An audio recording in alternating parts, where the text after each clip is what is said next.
हाँ भाई देखो, हम लोगों ने जो रोड साइड स्टैंड, मैंने आपको पोएम समझाई थी क्लास में, अभी मैं उसके क्वेश्चन बताने वाला हूँ। ठीक है, पहला क्वेश्चन फिर थोड़ा सा मैं वैसे बता देता हूँ कि जो शहरी लोग हैं, द सिटी फॉग, देखो ध्यान से, द सिटी फॉग, शहरी लोग, सिटी फॉग मतलब शहरी लोग, जो शहरी लोग हैं, who drove through country side, जो गाँव से गुजरते हैं, कंट्री साइड से मतलब है गाँव, गाँव की ओर से गुजरते हैं, हार्डली पे एनी अटेंस हीड, पे हीड मतलब होता है ध्यान देना, वो मुश्किल से ही ध्यान देते हैं या ध्यान देते ही नहीं है, to a road side stand, सड़क किनारे की दुकानों पर, रोड साइड स्टैंड मतलब जो सड़क किनारे दुकानें लगाई हैं, टू और the people who rain it, या फिर लोग जो इसे चलाते हैं, if at all they did, अगर देते भी हैं, इट वॉज टू कंप्लेन, तो शिकायत के लिए, क्या, which lines brings this out, what was there complain, मतलब आपको कविता की वो लाइनें लिख के बतानी है जिससे ये पता चलता है और उनकी कंप्लेन किस बारे में होती है।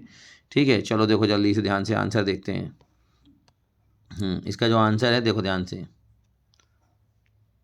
क्या है आंसर, देखो आंसर है, हाँ देखो ध्यान से, आंसर है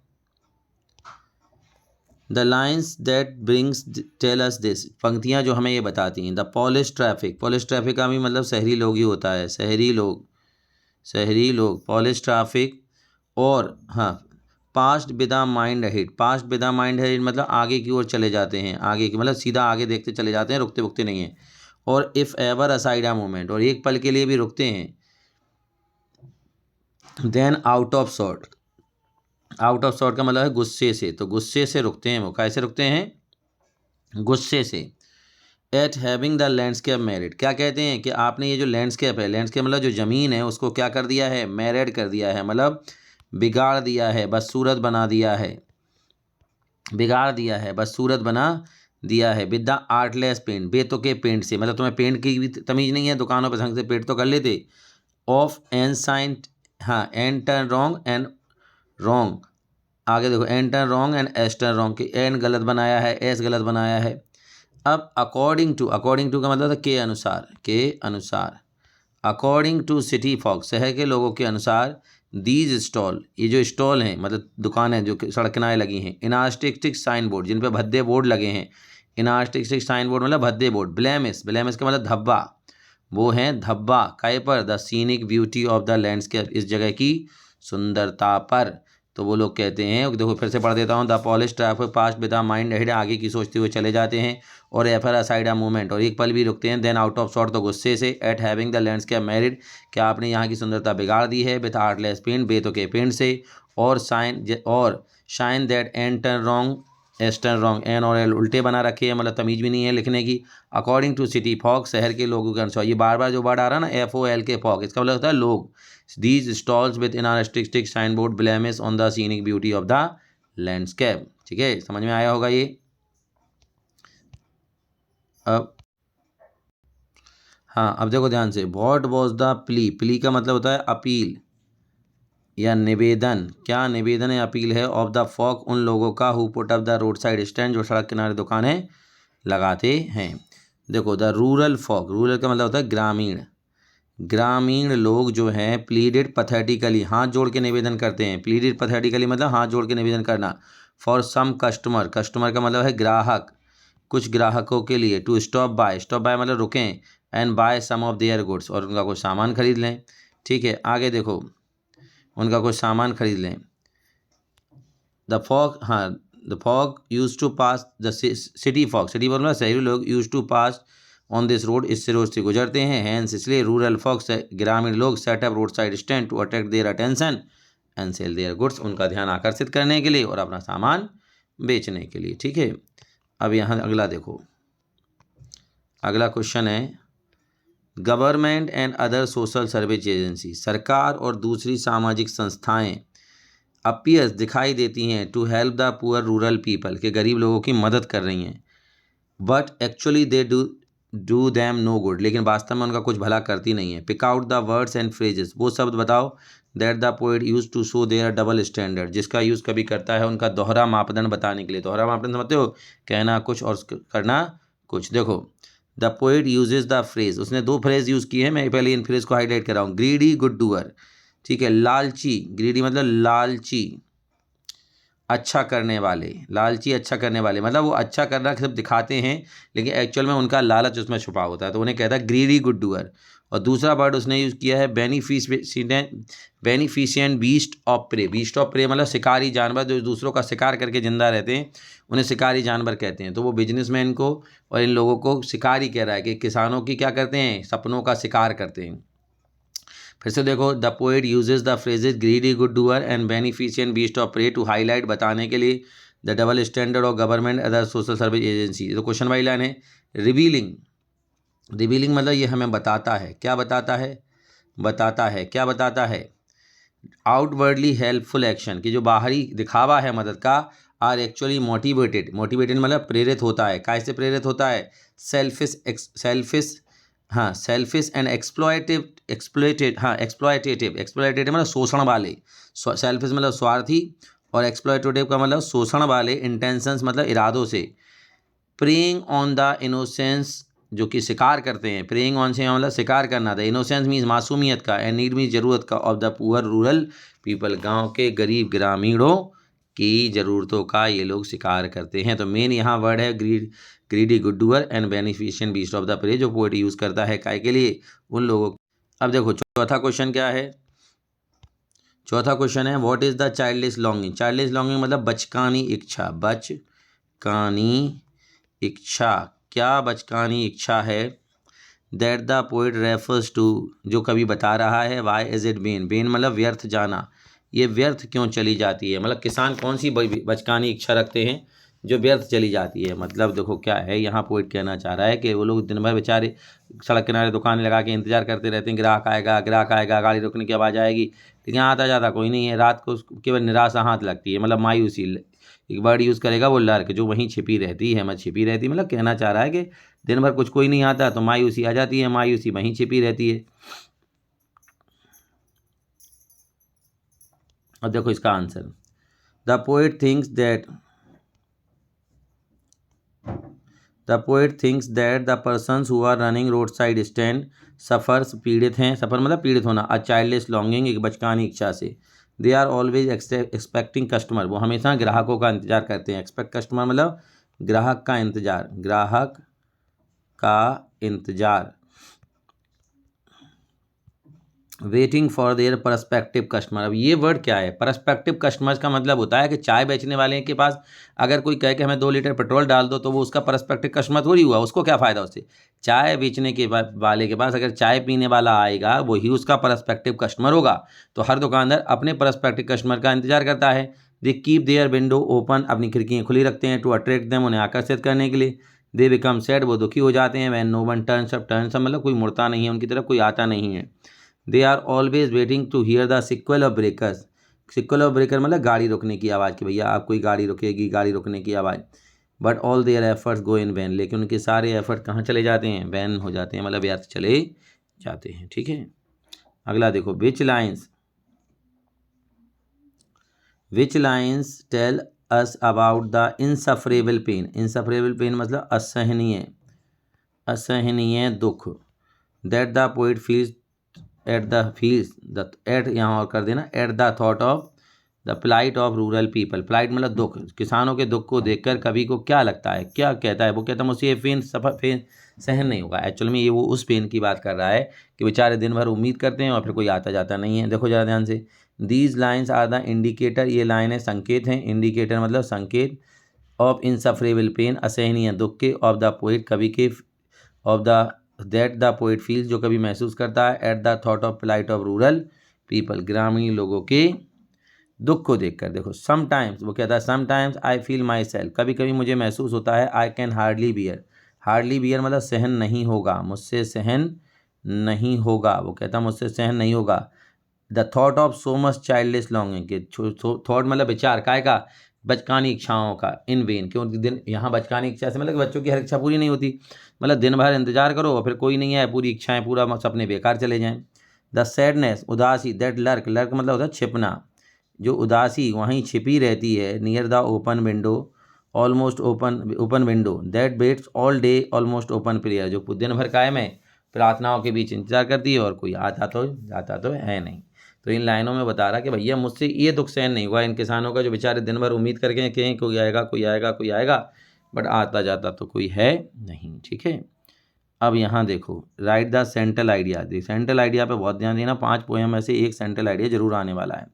write the central idea of the poem road side stand. देखो, the central idea of the Robert Frost poem a road side stand is the vast economic disparity.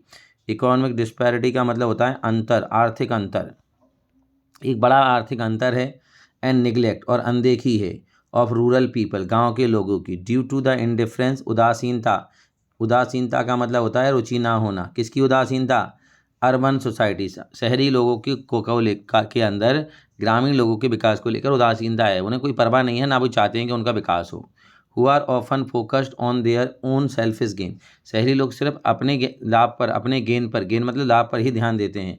The poem highlights the rural folks longing, उनकी इच्छाओं की बात करती है गांव के लोगों की। For a better life and financial support, कि उनको बेटर लाइफ मिले और फाइनेंशियल सपोर्ट मिले। कॉन्ट्रास्टेड, लेकिन ये बिल्कुल भिन्न है, अलग है। कॉन्ट्रास्टेड मतलब अलग है, भिन्न है।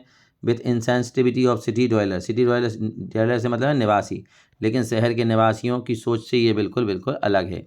Who pass without offering a genuine compassion और अ हेल्पिंग हैंड, जो वहाँ से गुजरते तो हैं लेकिन ना तो दया दिखाते हैं और ना ही मदद करने की कोशिश करते हैं। ठीक है, तो इन्हें याद कर लेना ध्यान से। शनिवार को टेस्ट होगा, ठीक है, 10:30 बजे वालों का, और अभी तो टेस्ट है ही इन लोगों का। अब आते हैं आंट जेनिफर्स टाइगर। देखो, इसको एडर्ने रिच ने लिखा है, ये मैं पहले ही तुम लोग को समझा चुका हूँ पोएम, मैंने बताया भी था कि इस पोएम में घरेलू हिंसा के बारे में लिखा गया है। अब पहला क्वेश्चन आता है, how do the denizen, denizen का मतलब होता है निवासी, निवासी। एंड शिवालिक, शिवार इसे पढ़ते हैं शिवालिक, अच्छे से सुन लेना, शिवालिक इसका मतलब होता है सूरवीर, वीर, सूरवीर, विजय योद्धा, सूरवीर। Add to the our understanding, हमें बताता है ऑफ टाइगर्स एटीट्यूड, टाइगर का एटीट्यूड। ये जो दो शब्दों का यूज़ किया है पोइट ने, डेनिजन एंड शिवालिक, ये हमें टाइगर का एटीट्यूड कैसे बताते हैं। देखो, टाइगर क्या होता है, फूड चेन में सबसे ऊपर होता है, सूरवीर होता है, कहीं भी जा सकता है। तो एक्चुअल में आंट जेनिफर ने टाइगर का चित्र इसलिए चुना क्योंकि वो भी टाइगर जैसी ही ज़िंदगी जीना चाहती हैं, लेकिन शादी हो गई है तो अब उन्हें अपने उसके हिसाब से रहना पड़ता है, तो उनकी वो इच्छाएं दब गईं। देखो, like all beast of prey, beast of prey का मतलब होता है घरेलू शिकारी जानवर। क्या होता है? शिकारी जानवर। सभी शिकारी जानवरों की तरह tiger are the denizen of forest, वन का निवासी है। They live far away from human settlement, ये मानव आबादी से दूर ही रहते हैं। दे आर कॉल्ड शिवालिक, उन्हें सूरवीर कहते हैं। दिस इंडिकेट, इंडिकेट तो जानते हो कि बताना, ये बताता है। द मैजेस्टिक मतलब शानदार, मैजेस्टिक मतलब शानदार। एंड ऑनरेबल और सम्मानित पोजीशन दैट दे ऑक्यूपाई, जो वो रखते हैं, ऑक्यूपाई रखते हैं, जो वो रखते हैं कहाँ? In the world of animals, मतलब टाइगर की पोजीशन बहुत ही ज़्यादा मैजेस्टिक और क्या है? ऑनरेबल है जंगल में। So the use of word denizen and Shivalik tell us about the tiger's attitude, इससे हमें पता चलता है कि उनका एटीट्यूड क्या रहता है, और इसीलिए आंट जेनिफर उनका यूज़ करती हैं। अगला वर्ड क्वेश्चन है, हाँ देखो, why do you think aunt Jennifer's hand are fluttering, fluttering का मतलब बेटा कांपना होता है। क्यों कांपते हैं आंट जेनिफर के हाथ? Through her wool in second stanza, दूसरे स्टेंजा है। Why is she finding needle so hard to pull, needle मतलब सुई, उनसे सुई भी क्यों नहीं खिंच रही है? एक्चुअली क्या है, वो बूढ़ी हो गई हैं और इतना ज़्यादा डर भरा हुआ है कि उनकी मानसिक स्थिति थोड़ी सी ठीक, मतलब अब डर, अंदर से डर बैठ गया है, तो उस डर के कारण उनके हाथ कांपते हैं, और फिर बूढ़ी भी हो गई हैं। ठीक है, तो उम्र का भी थोड़ा तकाजा होता है भैया, हर आदमी एक जैसा तो रहता नहीं है उम्र में, है ना। अभी आप लोग जैसे हो फिर ऐसे थोड़ी रहोगे, है ना। जब बुढ़े हो जाओगे तो अलग ही हालत हो जाएगी, फिर फ़ोटो देख देख के सोचोगे अरे यार हम भी कैसे दिखते थे, है ना। तो ऐसे ही है, ऐसे ही आंट जेनिफर के साथ हुआ है। चलो देखते हैं answer. Aunt Jennifer's hand are fluttering through her wool, कढ़ाई करते समय उनके हाथ काँपते हैं। ये लाइन जो है ना, aunt Jennifer's hand are fluttering through her wool का मतलब कढ़ाई करते समय हाथ काँपते हैं। Because she is an old lady, वो बूढ़ी महिला हैं। On home the age has taken its toll, उम्र हावी हो गई है। एज टेकन हिज टोल मतलब उम्र हावी हो गई है, हो गई है। आगे देखो, fluttering aunt Jennifer's finger also signify, signify मतलब बताना, बताती हैं। हर ऑप्रेस्ड मेंटल कंडीशन, उनकी दयनीय मानसिक स्थिति। ऑप्रेस्ड मतलब दयनीय, मेंटल कंडीशन मतलब मानसिक स्थिति। Which makes it difficult for her to even to pull an ivory needle while embroidering, embroider मतलब कढ़ाई, कढ़ाई करते समय जो आइवरी नीडल है, आइवरी नीडल समझते जो क्रोशिया वगैरह होती है जो कढ़ाई के समय हम यूज़ करते हैं, वो भी उनसे नहीं खिंचती है, उसमें उन्हें दिक्कत आती है। ठीक है, अब अगला क्वेश्चन कर रहे हैं हम लोग। देखो, what suggest the massive weight of uncle wedding band, uncle के वेडिंग बैंड का जो मैसिव वेट है, बहुत ज़्यादा वजन, मैसिव वेट मतलब बहुत ज़्यादा वजन, वो हमें क्या बताता है? आंसर देखो, the massive weight of marriage, हाँ, weight of marriage with an insensitive man, एक असंवेदनशील व्यक्ति से जो शादी हुई, उसका जो बोझा है, र्यूंड मतलब बर्बाद करना, उसने बर्बाद कर दिया किसको? आंट्स लाइफ, आंट के जीवन को, एंड हैप्पीनेस और उनकी खुशी को। The marriage has been like an iron band to curtail her freedom, ये एक लोहे की हथकड़ी बन गया है, लोहे की हथकड़ी, ठीक है। टू कर्टेल, कर्टेल का मतलब होता है बेटा रोकना, छीनना, जिसने छीन लिया है, क्या छीन लिया है? हर फ्रीडम, उनकी आज़ादी को। She felt like a bird in cage, उनको ऐसा लगता है जैसे वो चिड़िया कोई पिंजरे में हो। लाइक अ स्लेव, जैसे वो गुलाम हो, ठीक है। This badly affect her health, और इससे उनका स्वास्थ्य भी थोड़ा सा खराब हो गया है, ठीक है। चलो तो अब अगला देखो, ऑफ वॉट और होम, किससे और क्यों? Aunt Jennifer terrified, aunt terrified मतलब होता है डरना, आंट जेनिफर डरती हैं within the stanza, stanza के अंदर, ठीक है। देखो तो इवन आफ्टर द डेथ मतलब मौत के बाद भी, aunt would carry the fear of a dominating husband, मतलब अपने हुक्म चलाने वाले, या कहें अपने मतलब, और ये होते ना जो दूसरों को काबू करने वाले, पति का डर जाएगा, as she would yet bear the burden of the wedding band as her finger, क्योंकि उंगली में तो अभी निशान अभी भी है। द ऑडियल्स, ऑडियल का मतलब होता है बेटा पाबंदियाँ, क्या होता है? पाबंदियाँ, पाबंदियाँ फेस्ड बाय हर, जिसका सामना वो कर रही हैं, in her oppressive marriage would continue to terrify her, जो उनकी शादी है उसमें जिस तरह की पाबंदियाँ उन पर लगी हैं, वो उनको लगातार क्या करती रहेंगी? डराती रहेंगी, मतलब जीवन के साथ भी और जीवन के बाद भी। सो अगला देखो क्वेश्चन, अगला है व्हाट आर द ऑडियल्स, वो अभी मैंने बताया था ऑडियल में ऊपर बता चुका हूँ पाबंदियाँ, कौन सी पाबंदियाँ हैं? आंट जेनिफर सराउंडिंग बाय, जिससे वो घिरी हुई हैं। वाई इज इट सिग्निफिकेंट, क्यों ये महत्वपूर्ण है? That the poet word use ring, देखो कवि ने दो जगह रिंग वर्ड का यूज़ किया है, एक रिंग है शादी की रिंग और एक रिंग है जिम्मेदारियों की रिंग, ठीक है। तो अब देखते हैं क्या है। देखो aunt Jennifer has been living her life in accordance with, in accordance with का मतलब समझ लो, लिख लो वहीं, के अनुसार, with the rules laid down by husband, मतलब उनके पति ने जो नियम बनाए हैं वो इन्हीं नियमों के हिसाब से अपनी ज़िंदगी जी रही हैं। हर लाइफ लेक एक्सप्रेशन, उन्हें बोलने की आज़ादी नहीं है। And is overburden by the demands and duties of her married life, और वो जिम्मेदारियों की बोझ तले दब गई हैं अपनी शादी की। ऑल दो, हालांकि, ओल्ड एंड वीक, कमज़ोर हो गई हैं, बूढ़ी भी हो गई हैं। She still has to face operation by her husband, ठीक है, अभी भी उन्हें ऑपरेशन का सामना करना पड़ता है, ठीक है। ऑपरेशन का मतलब है अत्याचार, अत्याचार, ठीक है। दीज आर द ऑडियल्स, यही ऑडियल्स हैं, या कहें यही क्या है? पाबंदियां हैं। That the poet talks about, जिनकी बात कभी कर रहा है। The use of word ring, जो रिंग शब्द का यूज़ हुआ है इन the poem is significant, significant मतलब उचित, वो बिल्कुल उचित है। एंड अप्रोप्रिएट मतलब सिग्निफिकेंट मतलब महत्वपूर्ण है, और अप्रोप्रिएट मतलब उचित है। Because it indicates that she is bounded by the responsibility, क्योंकि वो बंधी हुई हैं जिम्मेदारियों से। फियर, डर से। ऑपरेशन, अत्याचारों से। ऑफर, मैरिज, अपने शादी की। ऑफर, एंटायर लाइफ, पूरे जीवन भर बंधी रहीं। And probably after it too, और शायद इसके बाद भी ऐसा होगा, तो शादी के पहले भी और शादी के बाद भी, मतलब जैसे ही रिंग पहनी तो ये रिंग उनके चारों तरफ बन गया। फिर से देख लो, aunt Jennifer has been living her life in accordance with the rules laid down by her husband, जो उनके पति ने नियम बनाए हैं उनके हिसाब से उन्हें ज़िंदगी जी है या जी रही हैं। हर लाइफ लेक्स एक्सप्रेशन, उन्हें बोलने की आज़ादी नहीं है। And is overburden by the demands and duties of her married life, और बोझ तले दब गई हैं शादी की जिम्मेदारियों की। ऑल दो ओल्ड एंड वीक, अब तो बूढ़ी भी हो गई हैं, कमज़ोर भी हो गई हैं। She still has to face operation by her husband, अभी भी उन्हें ऑपरेशन का सामना करना पड़ता है। दीज आर द ऑडियल्स, यही पाबंदियाँ हैं। That the poets talks about, जिनकी बात कभी कर रहा है। The use of word ring, जो रिंग शब्द का यूज़ किया गया है इन द पोएम इज सिग्निफिकेंट, वो उचित है। एंड अप्रोप्रिएट, महत्वपूर्ण है। अप्रोप्रिएट उचित है। Because it indicates that she is bounded by the responsibilities of, responsibilities वो दबी हुई हैं जिम्मेदारियों तले। फियर, डर, and operation of her marriage life, of her marriage of entire, entire मतलब संपूर्ण life. And after a, probably after a tour, मतलब इसके बाद भी इधर रहेगा ही रहेगा।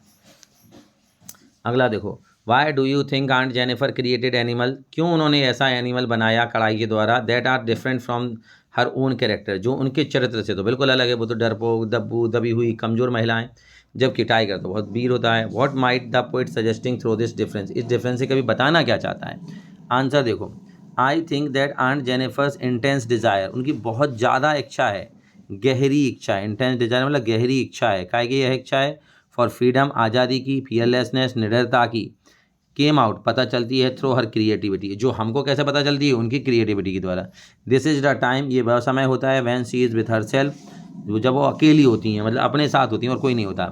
Then her innermost feeling, उनकी अंदर की भावनाएं, उनके अंदर की भावनाएं एक्सप्रेस पता चलती हैं। Here her medium of expression, बताने का माध्यम क्या है, एक मीडियम ऑफ एक्सप्रेशन मतलब माध्यम। एम्ब्रॉयडरी, एम्ब्रॉयडरी मतलब कढ़ाई, बताने का माध्यम है कढ़ाई।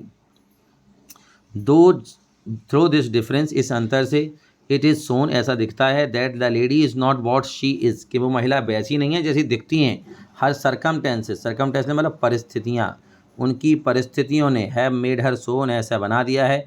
But even she has a desire, उनकी भी इच्छा है, to live life with respect and pride, वो जीवन सम्मान और गर्व के साथ जिएँ। ठीक है, अगला देखो, interpret the symbol found in the poem, कविता में जिन प्रतीकों का यूज़ किया गया है वो प्रतीक बताइए। तो कुछ प्रतीक यूज़ किए हैं, जैसे symbol found in the poem denizen of world of green, एक वर्ड यूज़ किया है denizen of world of green, इसका मतलब होता है वन का निवासी, मीन्स इनहेबिटेंट, इनहेबिटेंट मतलब निवासी, काय का, फॉरेस्ट, वन का, मतलब डेनेजन मतलब होता है निवासी, वर्ल्ड ऑफ ग्रीन मतलब जंगल, तो इसका सेम मीनिंग क्या है, इनहेबिटेंट ऑफ फॉरेस्ट।